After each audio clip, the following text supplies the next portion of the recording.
Hello, everyone, and welcome to Frankenstein's podcast, where it's all about the monster. We discuss all kinds of fictional monsters, creatures, and beasts, from the alien to the mythological and supernatural, from all corners of pop culture. Good morning, I'm one of your hosts, Joe Praska. Hey, and I'm your other host, Khalid Hussein. Khalid, it's another special and fun episode today because we have another awesome guest. I want to welcome right away Zed Cutsinger, who is a comedian and podcaster, co-host of Views from the Vista podcast and the current events podcast, The Male Gaze. Welcome, Zed. Hey, thanks for having me. Thanks for being on the show. We really appreciate it.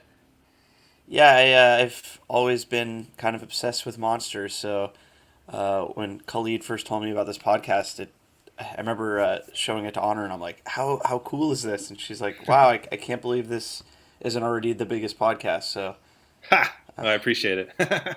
That's a high compliment. It's a huge compliment, yeah. Down in LA, you guys are both in LA, right? yeah. Yeah, we're both in we LA, live yeah. together. That's right. So I said Khalid and I, the two of us live together. you two live together? At first I thought you were talking about Honor, but then I was like, oh, we're talking about Khalid. And then I was like, yeah, I'm just going to roll with this and say, yeah, we live together. Yeah. I mean, yeah. I'm up in Minnesota, so you guys currently. I said good morning, so it's morning for you guys still, right? Yeah. This is, this is morning, but if I'm not working, this is very early for me. So I'm not a morning person. Yeah, I feel like monsters are kind of more night oriented, right? Usually, but we've been recording in the morning lately, and I guess it's worked. Yeah. Anyway, but Zed, as with all of our guests, I have a few questions for you to just kind of set us up. So, are you ready? Yes. All right. So this first one is kind of a two-part question, and I'm going to ask them both together because sometimes the answer might be the same thing, but maybe not. So, given all areas of pop culture, that's movies, TV, books, comics, I guess podcasts, anything, what is your favorite monster in any sort of media? And with that, if it's not your favorite, what do you think is the scariest monster that you've encountered in pop culture? So I think my favorite, and this is, there's so much that goes into this. The design of it. How scary it is, the history, et cetera, which I should preface this by saying I think the history actually, the more we've learned about it, actually has watered it down a little bit. But Right. Regardless, the alien, the xenomorph, I think that's my Good choice. number one. They're just, there's no thought. They're just, they're ants, they're worker bees. They just kill. You can't reason with them. There's nothing more scary than them. There's something weird and sexual about them. Did Geiger the way he designed them? There's with the face huggers, etc. So there's so many components to them, but on the most basic level, I don't think I could outrun it, and it seems like it would be a painful death. Yeah. And even if you try to defend yourself, it's acid blood. Yeah, even if I had the proper weapon, the gun or whatever, I shoot it, then I get covered in acid, which might even be more painful than it killing me. So I've always been obsessed with them, and when I was younger, you doodle on your notebooks in class and stuff. They're so complicated. I could never draw one. Are you a fan of the movies then, or mainly just the first two, or do you like the others in the franchise? Aliens is probably my second favorite movie of all time. Number one being Terminator 2. But yeah, I love the first one is also incredible. It's just the first is more of a horror film. Right. Start the third one. It's so frustrating because the actual production was. I don't know if you've read into it a lot, but it was just plagued with problems. I think the version that they ended up shooting was the 10th iteration of the script, and they were rewriting it as they were shooting it. Mm-hmm. William Gibson, who he wrote Neuromancer and all this stuff, he had a script that he wrote, and if you haven't, there's an audio book that they did where you can actually hear his script with Lance Henriksen and Michael Biehn voicing their respective characters. Oh, cool. And Dark Horse Comics, I think recently in the last few years, did a comic book adaptation of his script. But it kind of has one of the biggest problems that Alien 3 has, which is when the movie starts, the two characters that you fall in love with, or three, I guess, from Aliens, are just not in the film. Yeah, killed off screen. Yeah, which, I mean, I don't know about you guys, but I love the Fast and Furious movies, and I love franchise filmmaking, and I think one of the kind of the lessons that they've learned is put all of the really cool people from the last movie in the next one. That's what we want. So maybe they didn't really know what they were doing at the time, but regardless, the William Gibson script, Ripley is not really in it, which seems even more egregious than what they ended up doing with Alien 3. Because she's kind of the character. But yeah, beyond that, yeah, Dark Horse Comics has done some cool stuff. I remember loving the original Aliens versus Predators comic book back in the day. Those are great. Yeah. But yeah, in terms of film, I think the prequels just they're not for me. That's the nice way I'll put it. Yeah, do you guys like alien related media?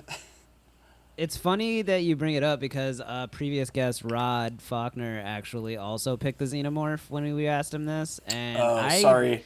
That's okay. Yeah, pretty unoriginal, dude. No, the thing is, I don't think I've seen the original Aliens. I've actually only seen like the prequels, the newer ones with Fassbender and stuff in them, and I also did not care for them. But based on you and Rod's recommendation, I really got to get around to seeing the original Alien now. My God, Khalid, this is the first time I'm learning that you've never seen those. I can't have seen everything. I'm sorry. I mean, it's. I almost picked Alien, but for the movie that we'd or the monster that we'd focus on, but I just feel like maybe obvious isn't the word, but I feel like it's been done so much, whereas I feel like The Fly is maybe hasn't gotten as much attention, so I thought that would be more fun. Yeah, good choice. The other question I have for you, Zed, is just kind of a general, but like, what's so all of us here on Frankenstein podcast, guests we've had, people we associate with, are kind of like self-proclaimed geeks in some manner, and I think everyone is kind of a geek in some capacity. But the question for you is like, what's your geekdom, or like, what do you attribute as like your major fandom? Like, what are you into or really obsessed with? Whether that's like a particular franchise or just like an idea. Well, I think maybe it's like a fault, but I get very obsessive about stuff, and right now I'm very obsessed with movies, and it's kind of overwhelming because there's so many, and kind of what you were giving Khalid a hard time about not having seen an important film. There's so many important films that I feel like I haven't seen, so right now I almost have like a checklist and I'm just going down and watching all of them or trying to. But in terms of my past, I grew up heavily influenced and just loving comic books. My dad used to bring me to comic book conventions, and I even remember in the 5th grade I did like this science project on mutants, for, the X-Men mutants and all this stuff, and about genetics, and my teacher thought I was insane, but yeah, I love comic books. Used to go to the comic book conventions, and I guess my other kind of geekdom as a kid, which it's funny how the same thing happened with this as well, was video games. I used to be super obsessed with video games. I graduated high school in 2002, so I feel like around 2001, when PlayStation was getting really big with Sony behind it, video games were kind of becoming cool. But I remember in middle school and earlier in high school, there's this video game magazine called Electronic Gaming Monthly, and I used to read it cover to cover every month.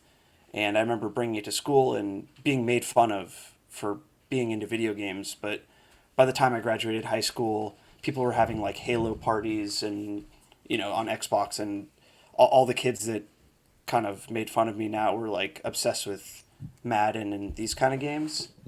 You just missed the boat then on like gaming being cool. Yeah, but I mean, I've started to.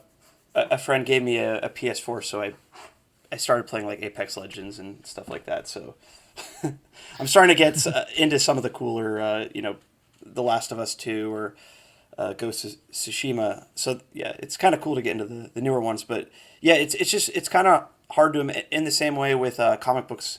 Now they're almost like Star Wars, where it's just cool. But Right. there was like a period where they were lame, I guess. I don't know. And then yeah, so anyways, yeah, comic books. I have like a giant Jack Kirby drawing of Silver Surfer tattooed on my leg. And I have my dad's head on the body of the Silver Surfer because my dad got me into comic books. Wow, that's awesome. So that's yeah. So like yeah, I know a lot about comic books and that related stuff in the movie world, and then video games, and then the main other thing I'd say is I'm very very obsessed with Magic the Gathering, which I don't know if you guys play, but it's been around since 1993, so we're on 27 years now, and to me it's the greatest game in human history. I love it so much, and one day maybe I'll battle you guys. We'll see, we'll take One you on. can only hope. Yeah. Yeah. I haven't played Magic for years, but I used to be a big Magic player, and I started back when I was in middle school myself, and I'm pretty sure I have all my decks. A lot of my friends now have been getting into it and going to like pre-pandemic bars would have Magic the Gathering tournaments, and they'd be like, "Oh, you got to come to this." I'm like, "No, I don't think I can start again because I'll get obsessed again." But I'll probably will end up starting again sometime soon. Yeah, and if you do have like cards, you're like, oh, I'm not sure if these are worth anything. You can just mail them to me. All right, we'll do. I'll keep that in Yeah, mind. that's yeah. No, but I'm not sure what years those were, but there's older cards that are worth like $500 or whatever, like Gaia's Cradle or these ones that maybe kind of seem innocuous. They're worth so much now. I'm assuming you don't have stuff like Moxes or Black Lotus No. because those are worth like, I think Black Lotus is now like over $10,000 or something crazy. But Wow. you might be surprised with some of the value of the cards you have. I'll have to go through them again. Well, thanks for sharing, Sitting on a Zed. gold mine. I might be. I'll have to check them out. Yeah, I kind of threw out a wide net, but hopefully some of that seems nerdy. I don't know. Oh, yeah, it all does in any sense. I mean, we love it. Thanks for sharing. Shall we jump into it, Khalid? You got a synopsis for us? Yeah, I do. It's coming from our good old pal Google. It's a little bit more in depth than they usually get, which is nice. So this week or this episode, we are talking about the 1986 David Cronenberg film The Fly, and the synopsis goes: when scientist Seth Brundle completes his teleportation device, he decides to test its abilities on himself. Unbeknownst to him, a housefly slips in during the process, leading to a merger of man and insect. Initially, Brundle appears to have undergone a successful teleportation, but the fly's cells begin to take over his body. As he becomes increasingly fly-like, Brundle's girlfriend is horrified as the person she once loved deteriorates into a monster. That was kind of a mouthful. There's so much in your mouth, you might have to vomit. So I hope I gotta get away from the mic. Then it's gonna be a problem.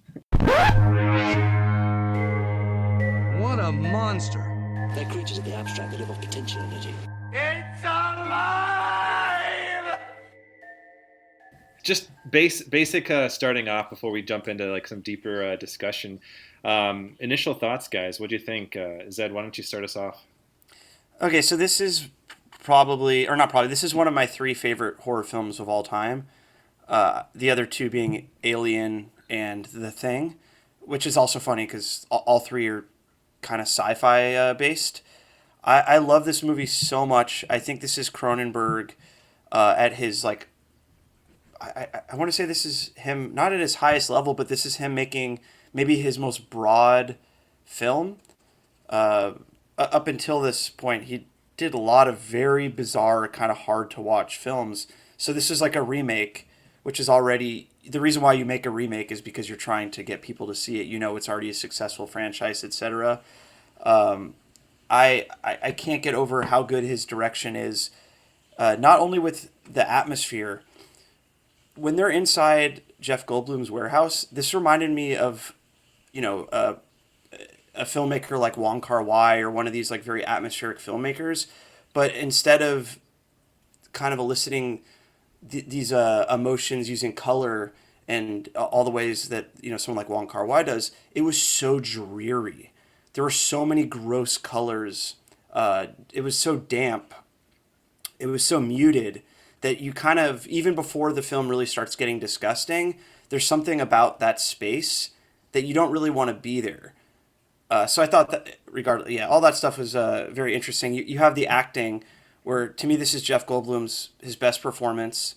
Him and Geena Davis, I think they ended up getting married after this, or they were already married. So the love that you see between these two characters, while obviously they're putting it on for the film, this is genuine chemistry. And I can't really think of many other horror films that are based in a love story, let alone one that by the end of the film, this film makes me, I cried twice. Like, this is probably the most like emotional horror film I've ever seen, besides maybe like Kuroneko, the 1950s Japanese film. So you have all this stuff, and then you have the score done by, I just had his name. Howard Shore, right? Yeah, Howard Shore, which it kind of feels like it's not really there until near the end. I started noticing it more, and it really ramps up during the sad scenes. And if you don't know Howard Shore, yeah, he did like all the Lord of the Rings films. He's done like almost like 100. He's a name that even though you don't know it, you know all the films that he's done score for. It blew me away the way that he just swelled the score into the emotions. So yeah, I just feel like there's so many particular things you can focus on this movie, and all the particulars were just 10 out of 10 for me. No, I agree with you. I have to admit, to my own shame, I've never seen this movie before this for this podcast. This is my first time actually sitting down and watching this film. And to that extent also, this is my first time ever seeing a Cronenberg film, period. I mean, the only thing I really knew about the guy was kind of peripherally through pop culture and body horror references. So it was really kind of something special to kind of finally sit and take something like this in. And I get exactly what you're saying with that score, and just setting the tone before doing anything gross, like any of the creepy, gross body horror stuff. Like that tone, that sense of dread, and just anticipation that's being built in the beginning in those opening scenes is just palpable, and I love that. So yeah, 100% agreed with you there, Zed. What do you think, Khalid? I'm definitely more on the Joe side of things with Cronenberg. I may have seen another of his movies, but I couldn't tell you off the top of my head. This feels like my first real introduction to Cronenberg. The Fly, I think I'm glad that this is the first movie I'd seen. I liked it a lot too, honestly. I think that the first half of the movie really got me. I'd always kind of, like a lot of my pop culture knowledge, I had most of what I knew about this movie, or about like the story about it, was based on like a Simpsons episode. So it's very different from the Simpsons episode, actually. And I appreciated the character drama that was kind of put to the forefront at the beginning. And for my money, it's a Geena Davis movie. And Jeff Goldblum is just kind of there doing his crazy thing, which is great. But I thought that was a really cool subversion of what I was expecting. And yeah, it's just it's what you guys have been saying. Like it's a really good, well-directed movie outside of just the writing and the performances. It's so cool to see all this done, and I'm a big fan of the effects, which we'll get into. A lot of it's crazy to me how much it holds up. It's, what is it, 86, so like nearly 30 years later, 40 years later, it's still holding up really well. So that's super cool to see.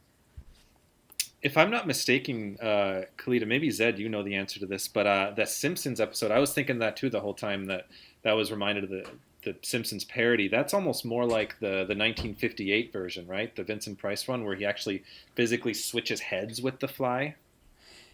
It's so funny. I'm not that familiar with the Simpsons episode. I rewatched the original Fly yesterday back to back with the new Fly, just so I feel like the questions of what are the differences between the film might come up. Yeah. But yeah, the original one, instead of them being fused into one, the little fly, that's what I'll call it. The little fly has his head, and then the big fly, he has the head of a fly and like the arm of a fly.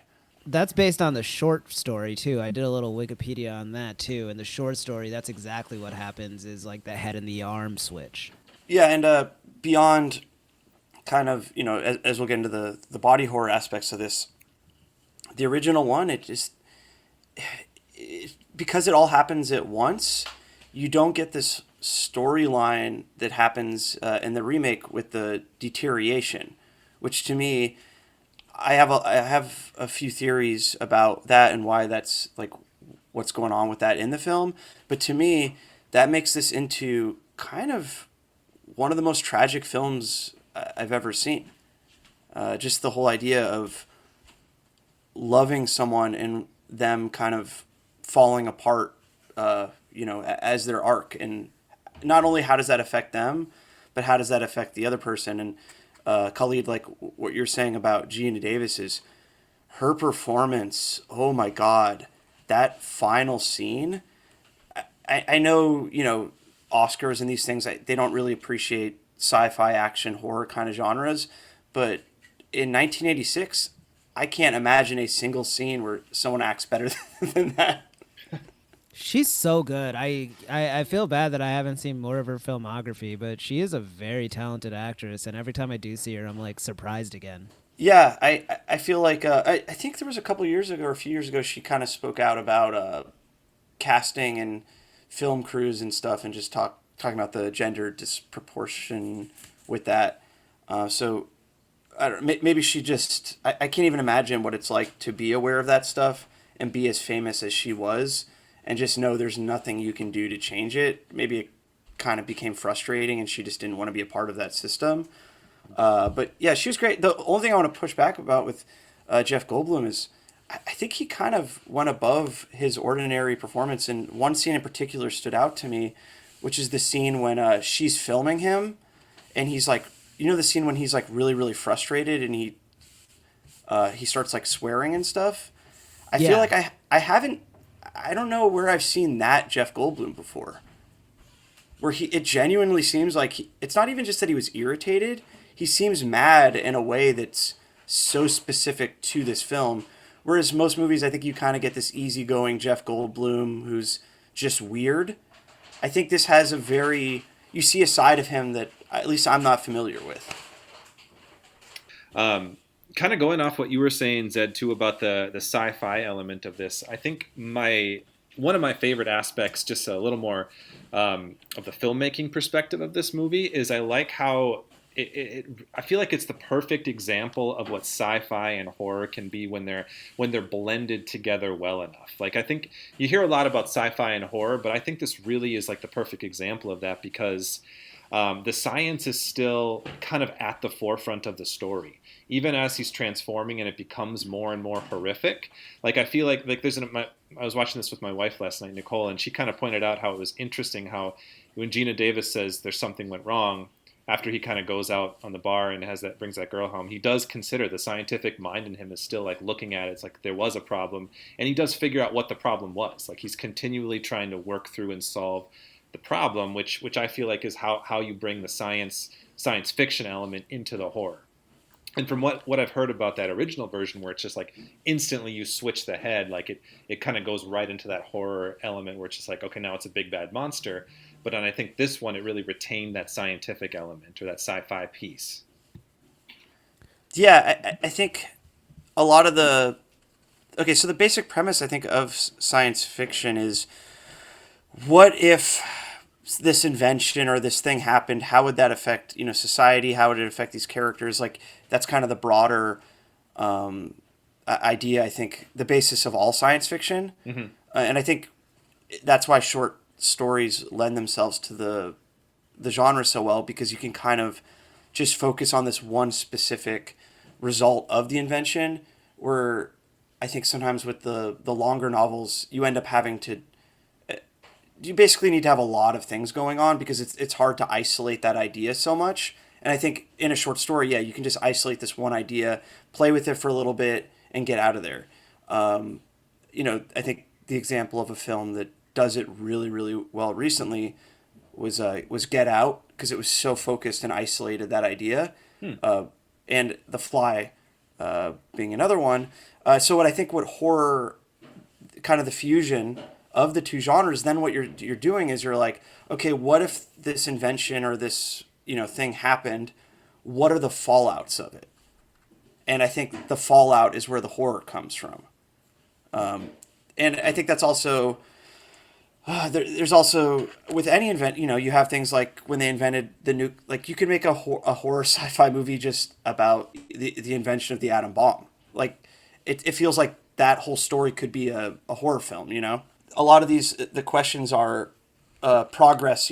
But at what cost? And I think horror sci-fi answers that question in a very scary, unsettling way.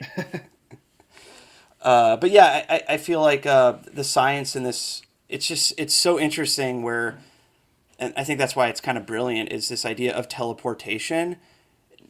Nobody would ever come up with this idea to be like, well, people will talk about the environmental impact and, or how will this affect, I guess, the economy with, buses or planes or, these are the more logical ways you could go with this invention.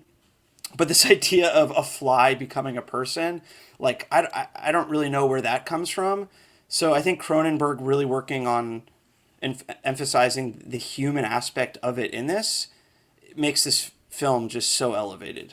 No, yeah, totally. And I think that the part when Jeff Goldblum's character is really getting into the metamorphosis and finally kind of accepts what's happening to him, and he gets into that speech about insects and politics. I think that is Cronenberg really underscoring what he's getting at with what's happening to this guy, which is so cool. That speech, and then the speech about the plasma and the flesh, those two speeches, to me, I don't know what more I want from a movie. And I think that's also, I mean, I know you guys are both new to Cronenberg, but during this era, he's really obsessed with flesh, not only in like the lines and the dialogue. Like Videodrome, the big tagline is "Long live the new flesh," but he's also obsessed with flesh in terms of the aesthetic of his films with the body horror. And it's so interesting how they even have that whole speech where they're talking about how old women, they're talking about the obsession with flesh. And I'm like, is this just about Cronenberg? But yeah, all that stuff with the insects, and it's so, what's the word? Not banal. It's so absurd that in a way where it's almost like poetic and bizarre, where I could never imagine that scene happening in any other filmmaker's movie. And I think that's the sign of a true auteur, is that you can't really take something out of their film and put it in another person's. Yeah, no, I mean, just when I did a little backstory on the on the production of this. First of all, did you guys know Mel Brooks produced this? Yeah. What? And he didn't want his. Is this the one where he didn't want his name? Yeah. Yeah. It's this and The Elephant Man, I think, are two films that he did, but he was kind of secretive about it because he didn't want people to watch it knowing that his name was attached because they might not take it seriously, right? Yeah, it's so insane. And there was like another director that was gonna do this for sure, and then tragedy struck his family at like right during pre-production, and he had to step away. And it was like a lot of crazy things involved that made this happen. Apparently, for a while, Cronenberg was gonna direct Total Recall. And then that fell through, which actually that makes a lot of sense to me, given I just recently watched Total Recall myself. So watching that, I'm like, yeah, for some reason I thought Cronenberg had done this, and then I realized it was Verhoeven, so that was interesting too. The whole scene with Quado and all that stuff, someone told me that was actually Cronenberg's idea. The body horror is definitely in keeping with like what Cronenberg's famous for, so that makes more sense. It's weird. So, like, Cronenberg, up until this, it is kind of bizarre that he did this, considering his earlier films. But in between, like, he did The Dead Zone, which was a Stephen King adaptation. And so that, I guess you could see how he would go from The Dead Zone to this. But, Scanners and, Videodrome is truly just one of the most bizarre films. But earlier on, he did Shivers and Rabid, and Shivers is I don't know if this was the pitch, but it's basically, what if you had zombies, but instead of eating brains, they just wanted to fuck. So it's like these people are out chasing these like basically zombie humans, but it's like they're all rapists. Oh. And it's like, oh my God, like this, you can't make this movie ever again. Like, this is not okay. But regardless, it's small budget, you know, it's 1975. This is like a nobody director. And actually, I don't know if you guys know this, but I think it was either Shivers or Rabid. I think it's Shivers. The reviews of it were so bad in terms of decrying him as a filmmaker and his like subject matter and being a taboo, whatever kind of thing, that he's a Canadian. He was living in Toronto at the time, and his landlord read some of the reviews or one of them and kicked him out of his apartment because there was a clause at the time in apartments in Toronto. It was like I forget what it's called. It's like the no redeeming social value, like whatever. If you're putting stuff out into the world that they perceive as being morally bad, as a landlord, you're allowed to kick someone out. Wow. That sounds arbitrary. Like a horrible clause. Yeah, well, yeah, I don't think they have that anymore. But I'm like, so that's the basis. That was his first feature, I believe Shivers was. So he did this movie, got kicked out of his apartment because his movie was so horrific. And then The Fly came out, I guess, 11 years later. So knowing all this background, I think that's why this works just on a basic, like, broad horror level. But the weirdness in this film, I think, really stands out. And, I'm very curious what that Total Recall would have been. I think it would have been good. Like, especially, I feel like a lot of it is just like how much experience he'd gained up until that point, whether it was Total Recall or The Fly. I think that you can tell that by now his confidence as a director is really high. That's what I really loved about this movie was there's no waffling about it. It moves so fast into the plot. I don't know about you guys, but it felt a lot like a play to me at times too, with like how limited the cast is. It's essentially just Geena Davis bouncing between her boss slash ex Barris and Jeff Goldblum's character for the most part, and so it felt a lot like a play where it was like her place, Jeff's place, and maybe sometimes The Office, and for that was it. I think on the audio commentary, I think Cronenberg actually says that it is play-like, so that's a very perceptive thing to say. I always love when a movie can execute it that well. Thank you. I wish I'd come up with it independent of everything that has happened in the movie, but I guess he can't. He got to that conclusion first. So 1 more point for you, Cronenberg. Well, I guess that was his intent, but it doesn't really say it anywhere. So the fact that you picked up on it really shows that you understand the language of cinema. But yeah, the location stuff was interesting. The small cast. I'm kind of curious what you guys thought about the Barris character, because it's like he's terrible, but there is something like by the end you kind of like him, but you also hate him. He's such a bizarre character, but also so distinct. I mean, this was 1986. It kind of feels like this character is a little ahead of its time. Yeah, it's very interesting. I know I read actually that there was an alternate ending, I think, where Geena Davis got back together with him, but that actually didn't play well with test audiences because they thought it still didn't work, that she would still forgive and get back together with him after how kind of crappy he was in the beginning. Oh my God, that would be terrible. Yeah, it would be. I would hate that. But yeah, no. When he broke into her house to take a shower, that to me was just like, okay, so there's nothing you could do to redeem yourself. Yeah, I mean, he's such a sleazebag. He's like the guy that goes out and asks 100 women, like, just apropos of nothing. Oh, do you want to come? Like, do you want to have sex? And he's like, look, I ask 100 women, 1 out of 100 say yes, so that's just my thing. And I'm like, oh, this guy's, it's like, he's really gross. Mm-hmm. But by the end of the film, I don't know if I would say he's redeemed, but it really does seem like he does love her. he genuinely cares about her well-being.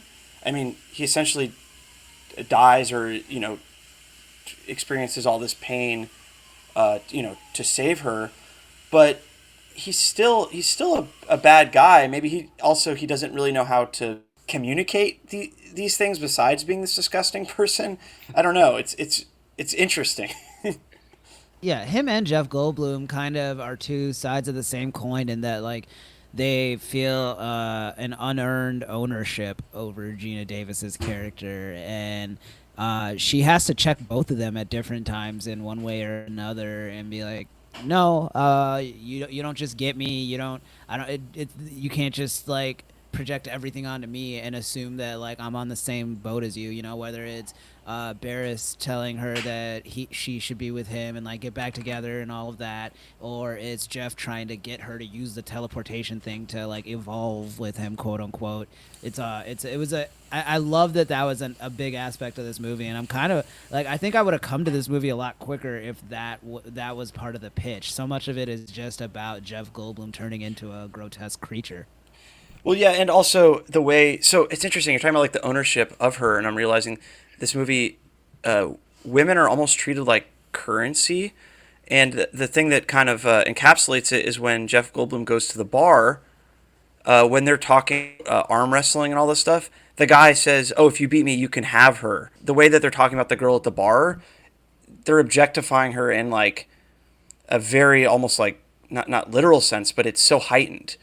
And then when he's leaving, he's like, all right, let's go now. It's almost like she's not really a person at that point, especially in that scene. They're kind of bartering over her like she's something to be earned. And I guess when somewhat of a fight, and then just kind of gives in, which was weird too. Yeah, I would like to think that that's, all this stuff is purposeful, especially with the stuff with Geena Davis and Barris, where it's Cronenberg is kind of maybe commenting on the way women are treated, rather than, the film being, some people might say, oh, the film is misogynistic. I feel like this is all laid out there purposefully to kind of show the experience women have. But maybe someone would disagree with me, but that's the way I perceive it, at least. It definitely reads as sensitive to women. I mean, I feel like it's too deliberately underscoring how terrible a lot of the men are in this for it not to be sympathetic to the women. At least that's my takeaway. So I would agree with you there. And also, it's like this world where eventually, even though Barris has done all this awful stuff, she's still friends with him in a way because he's her boss. Like, normally if this guy was this person, she would just never see him again. So it kind of shows, even if someone treats someone this way, if they're in a position of power, you're kind of forced to still be somewhat friendly with them and have them around. So whatever. I think that's kind of an interesting way to show how that happens in a film that's not focused on sexual harassment, assault, and all this stuff. It's to show how it affects relationships. Totally. Joe, do you think we should get into the actual creature now? Yeah, we can move into the monster itself. I guess for those of you who are listening to this and haven't seen The Fly yet, the creature in question is what kind of referred to as the Brudlefly. And so there's a part in the movie where the computer that Jeff Goldblum has conversations with throughout says, quote, fusion of Brundle and Fly at a molecular level. And I think that kind of sums up what the creature is. So what we see throughout the movie is him slowly transforming into this fusion, a molecular fusion of a man and a fly. What's special about this is the makeup and the visual effects for the time, which were done, and I think it looks like the film actually won an Academy Award for the effects. Was done by Chris Wallace. Yeah. What I found out that was kind of cool about this is actually the transformation from Jeff Goldblum into the Brudlefly creature was broken down by the VFX team into 7 stages. Did either of you guys see any of this? I did, yeah. Yeah, I did not. So I saw the movie, so I saw it. we all saw it, yeah. Yeah. But they actually broke it down. So stages 1 and 2 were just kind of the subtle rash-like skin discolorations, the little bit of insect hairs that were growing on him, dotting on the face, etc., etc. Stages 3 and 4 were when they started to put prosthetics on his face, a little bit on arms and torso, wigs, giving him more bald spots, crooked teeth. There's a sort of a 4B stage, which they had, but that was actually deleted. It was from a deleted scene. So there is a kind of an infamous deleted scene where he puts a monkey or the baboon and a cat in the transporter, and it comes out fused together, and he ends up beating it with the pipe. But they thought that that was too dark to keep him as a sort of sympathetic character throughout the movie. So the scene where we actually see him in this stage 4B of transformation is actually cut from the film. Stage 5 is the full body suit, more exaggerated deformities.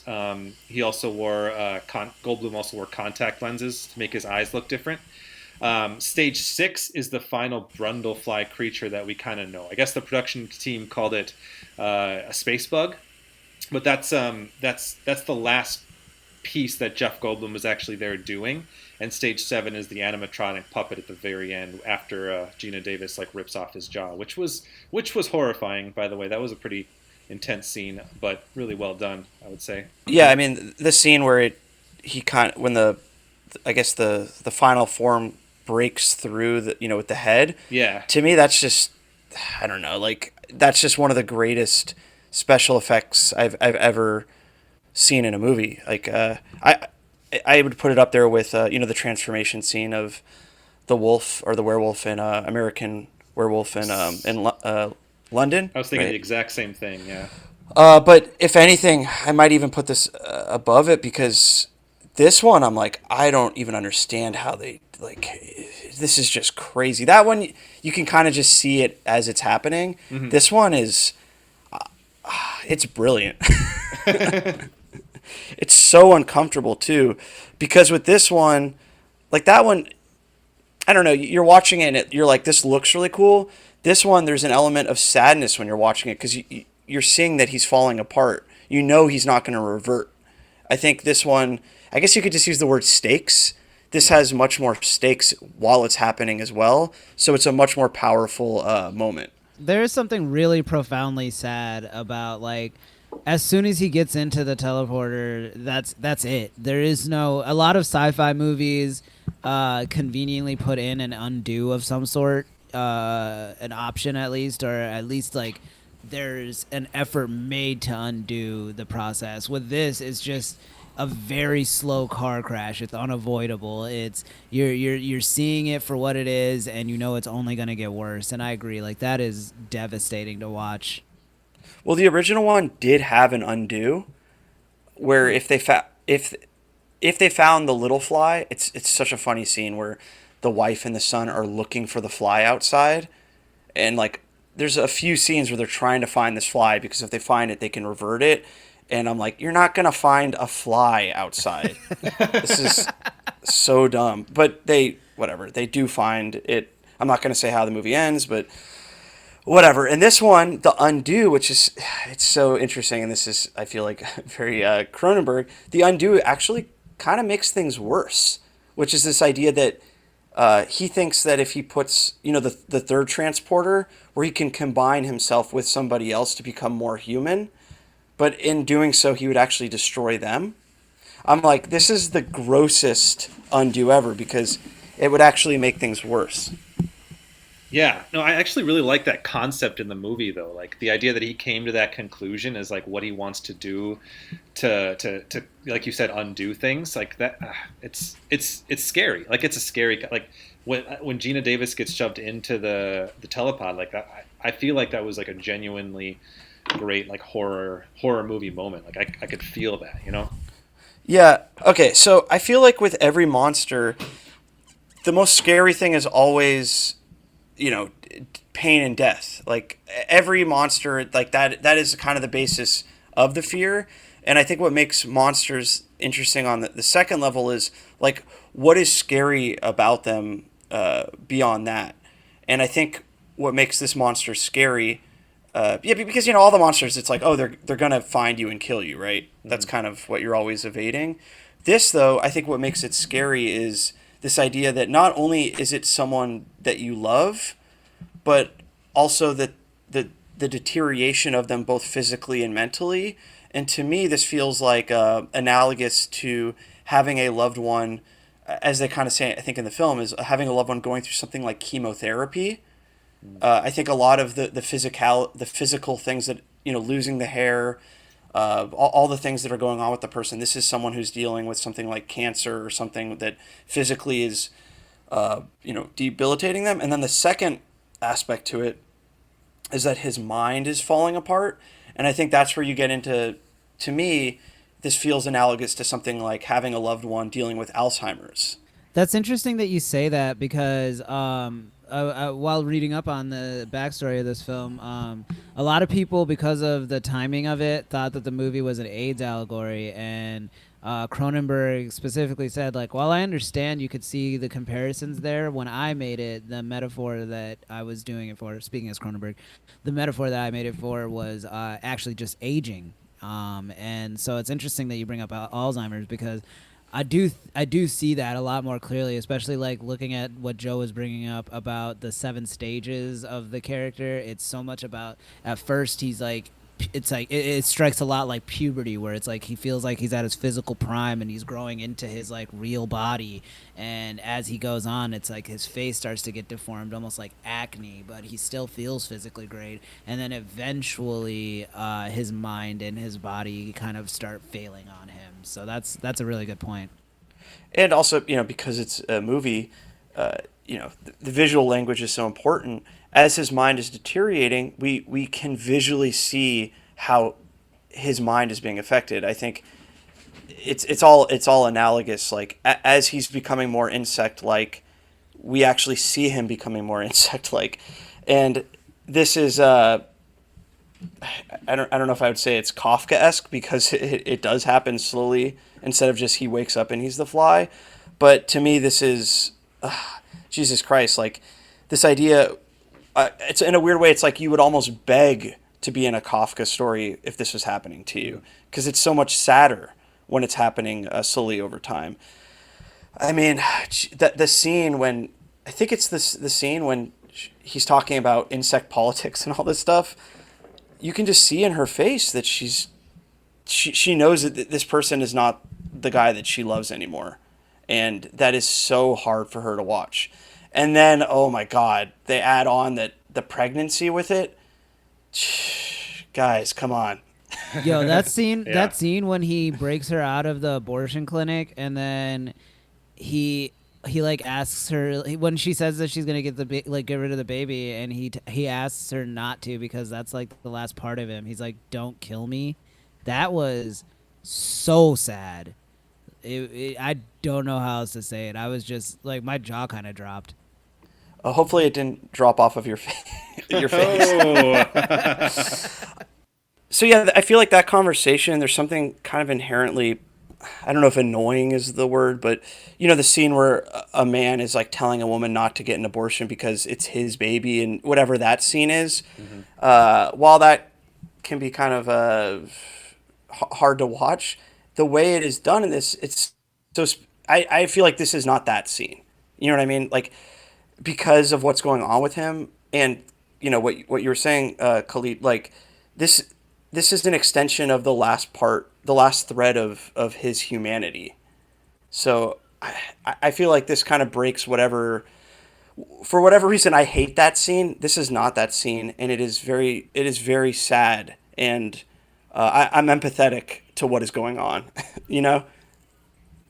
It also is one of the last times that we get to see him like not just go full supervillain mode. This is the last bit of like real humanity he has before he's just like irrationally trying to basically kill Geena Davis.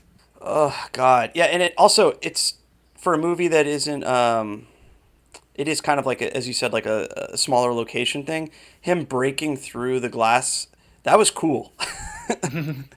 That was awesome. I was not expecting that, because it's been so like kind of just I mean, there was a lot of effects work done up until then, but nothing so stunt heavy like that.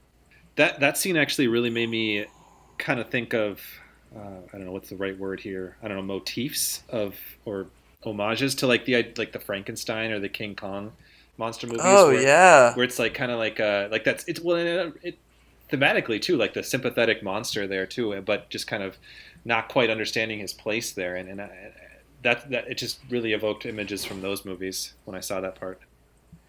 Yeah, it kind of that feels like a classic Universal monster scene, you know? Yeah, yeah.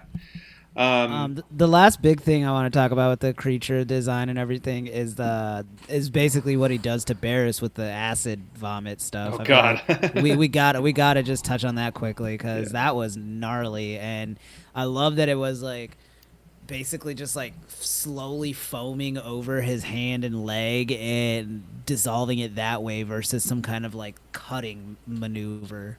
Yeah. They definitely held on those shots much longer than they needed to. It goes in and out of being like fake looking, but like still gross regardless. I love that they do that classic '80s thing too, when it's a gory scene and the blood is always just super bright red too. Yeah, I mean those scenes. It reminded me of the classic science experiment where you make the volcano. Yeah. That was this. That was that. Apparently, the vomit actually in the movie was made from a mixture of honey, eggs, and milk. It looks like it. Yeah, I could see it. Oh yeah, I was gonna say it looks tasty. Yeah, come on. There you go. Anyway, speaking of honey, Khalid, bears like honey. Oh, nice. Yeah, best segue yet, I think. It's one of your best. I'll give you that. Yeah, so we're getting to the point in the episode where I discuss the 4 bears test. So, if this is your first time listening, the 4 bears test is essentially a dumb joke where I ask the question, what happens if you replace the monster that we're discussing with 4 bears? Does the story still work? Or does it not work? And I think it's just about judging the merits of the creature on its own outside of the narrative. So, I guess first of all, I would like to ask Zed, like, do you think it passes? I'm very interested. I know that you've heard a couple of our episodes and might have some thoughts on this. Do you think it passes the 4 bears test? I don't know if any scene in this would work if it was 4 bears. Like, I'm trying to think of a scene where you could replace one with the other, and because the whole basis of this film, the gravity is the love that she has for him, and that's why I think she's hesitant. Well, one, it's why she keeps going back there. If there were 4 bears in there, I don't think she would ever go back.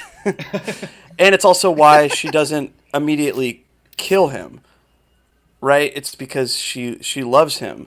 So I don't know what scene. Also, bears can't climb upside down on wall. Like, just in terms of the physical prowess, I mean, you would never arm wrestle with a bear. Yeah, I think in movies where you have kind of like this idea of the monster that's like, the Mummy, where it just doesn't stop and whatever, and you're just running from it, I think it would work in some of those. But this one, they're not really running from it. They're the ones who are going back to it, and I think that's kind of the central reason why I don't think it works as the 4 bears. Yeah, all very valid points, more or less what I was going to say. This is a clear fail for the 4 bears test. Sorry. No, I asked you to, because I was interested. I know that you, I was just very curious to see what your take would be on it, but it's pretty cut and dry. If you replace this with 4 bears, first of all, bears can't make a teleporter. It's a super genius guy that like slowly devolves into madness. Like that's the real like monster of it all, and like the physicalities and stuff like that. Even strength wise, I would say he's maybe like as strong as 1.5 bears. He's never like lifting anything over his head that he like is like impressive. So, it's a clear fail for me too. Well, I think also what makes it hard to do that kind of test is he isn't really the monster until later in the film. And there's 7 stages, I guess you could say, of him becoming and being the monster. Like the opening shot of the entire movie is just his face when he's fully human. And I think that's maybe it's kind of hard to put that test on on this monster, because you could argue for the majority of the film he's not a monster. Yeah, very true. He's just a dude. But I mean, yeah, I guess in my mind I was just going straight to like the final transformation if we were Totally, going to do totally. that. Yeah. So, but yeah, either way, no pass. No pass. Wait, so the final transformation, is that when he's like part transporter and part fly? Apparently, according to the site that I saw, stage 7 was just the puppet or the animatronic thing that actually went into the telepod. But I don't know if the Brundlefly telepod fusion creature, if that was one of the stages. But that's, I mean, I guess that's like an honorary stage 8, maybe. It's like a bonus stage. Yeah. Oh, and especially the original that scene. I think that's when he's like going. Is it "Help me, help me"? Do you guys know that part? Yeah, in the original, the black and white one. Yeah, I've seen it referenced, but I haven't actually seen the movie. yeah. I think it's help. He goes like help me, and all that. So it was like interesting to kind of see that being evoked, but with no dialogue, and it, if anything, being more impactful. Yeah, of all the special effects we talked about, we did not talk about the Inside Out baboon, which to me is one of the most disgusting. I mean, that's the thing is, like, I think some horror movies, they do this, they are able to they're able to pull off so well the feeling of like terror and scariness. Mm-hmm. But I think this film is able to do that through disgust, where it's so disgusting, it's scary to become that, because you don't want to be something that is that grotesque. Yeah, that scene was horrific, to say the least. Yeah, I don't know how you see that happen and then ever put yourself in the machine. I think I'd have been out. Nope. Not going. Yeah. Yeah, no, that was and then did you guys know that the phrase "be afraid, be very afraid" started with this movie? No. That's wild, really. Yeah, that was just like a little thing of trivia I read, and I was like, crazy. I don't even remember Geena Davis saying it, and this is where it came from. Oh, I knew there was a tag for the movie. I didn't know they invented it. That's wow. My tag would be cheeseburger. That's right, cheeseburger. That works. Which I'll have to send it to you. I did a screenshot of when they're first in the fast food place. Just that shot of that place. It's one of the most like 80s kind of interior design, whatever. Just the colors, the red, like the oranges and the yellows and all this stuff. I'm like, oh my God. They don't spend that much time outside of the locations, as you guys said, but that is just, I loved it. I was like, it's a I just love the way it looked and the feelings it evoked of the era. A perfect time capsule. Yeah. Yeah. So we're at that point in the podcast episode where we've done a lot of good discussion, digging into the meat of the story, talking about the creature. And this is Khalid. We're going to ask the final question: would you fight or flirt with the Brundlefly when presented with it about to either kill you or make you one with it? I guess would be what its goal was in this film. Khalid, go for it. Look, there's really not much to say. If Geena Davis in her physical prime couldn't flirt her way out of the situation, I got no shot. So I'm gonna just go ahead and fight it. It sounds like a standard 12 gauge to the face will do the trick. I'll probably get like acid vomited on at least once or twice. I just by how quick and strong the Brundlefly is, but. Yeah, I don't know. I got nothing on Geena. I got nothing on her.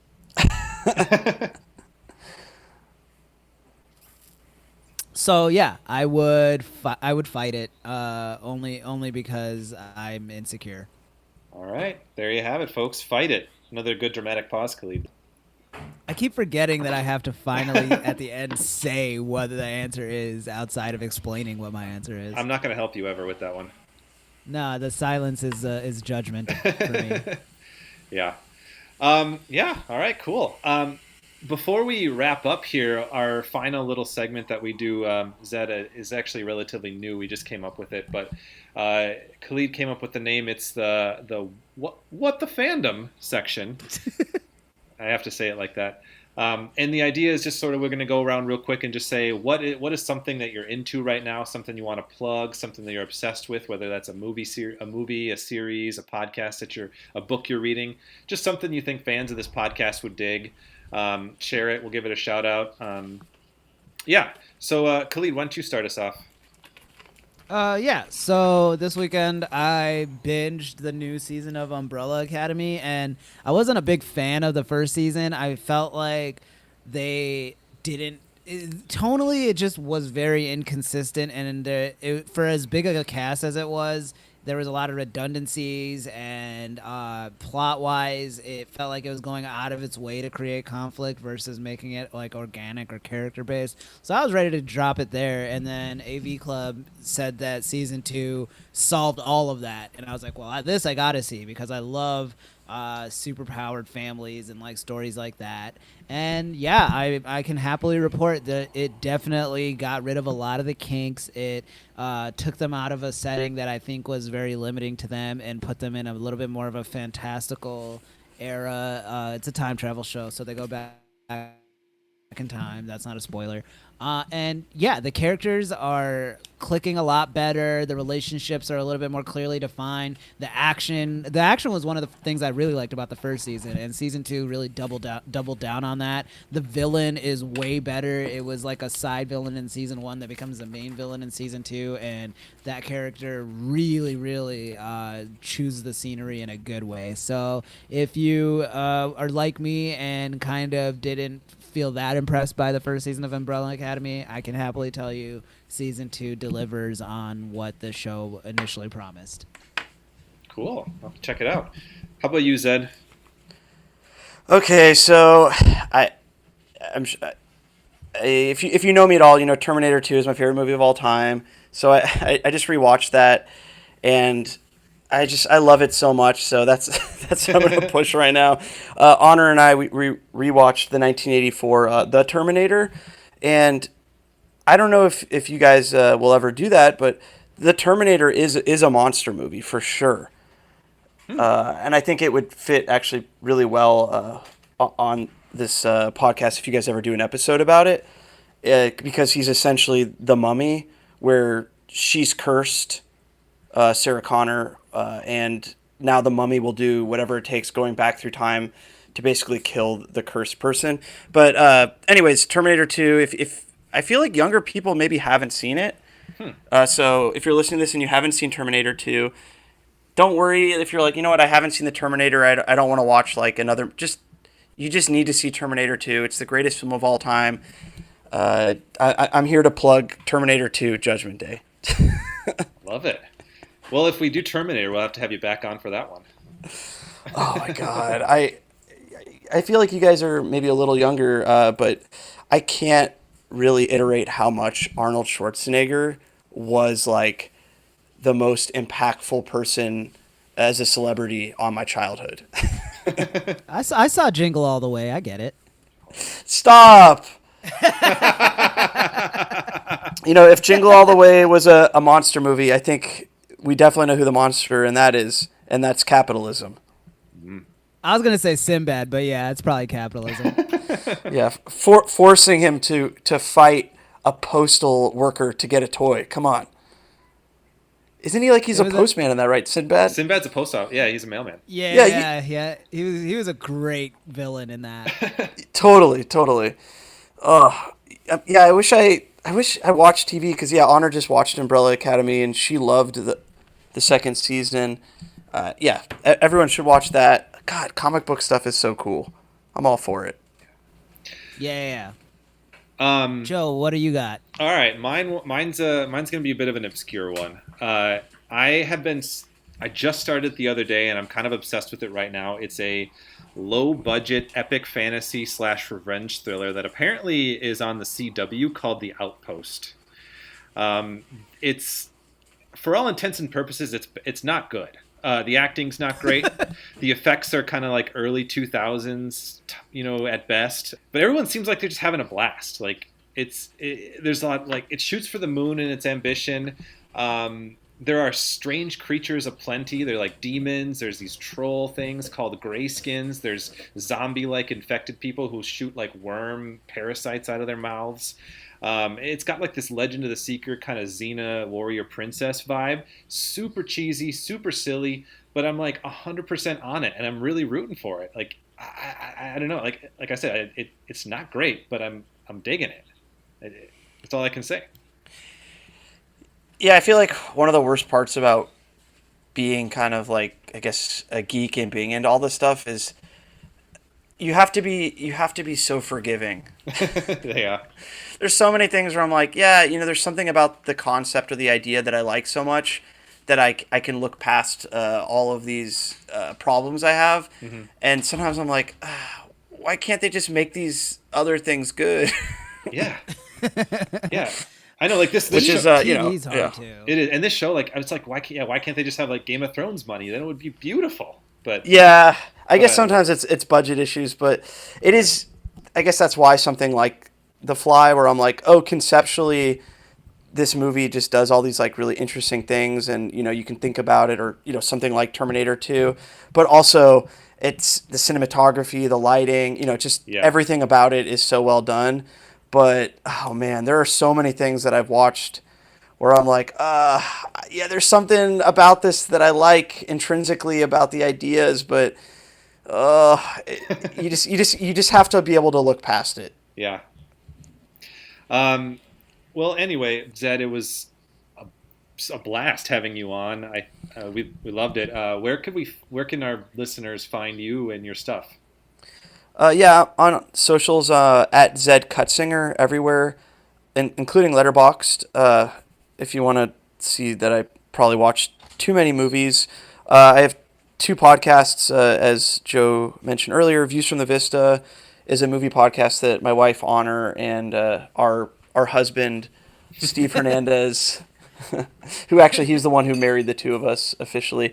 But yeah, the 3 of us we watch movies at the Vista, and then we talk about them. But now that theaters are kind of not happening, we've just been watching movies that we wanted to see, and we're talking about them. This week we're doing In the Mood for Love, Wong Kar-wai's 2000 film, which we don't normally do movies like that. Oh, last week we did Basic Instinct, and then the week before that, like Palm Springs, and then we did The Old Guard. So usually we do movies like The Old Guard, Palm Springs, and Basic Instinct. This week, yeah, we're doing In the Mood for Love. And then I have a kind of weekly news roundup podcast called The Male Gaze, also with Steve Hernandez and comedians Alan Strickland Williams and Brody Reed. And we just kind of talk about what's going on in the news, but we're sensitive, horny boys, so you kind of get a different angle on it. Love it. Yeah, we'll definitely check out those podcasts. Follow Zed.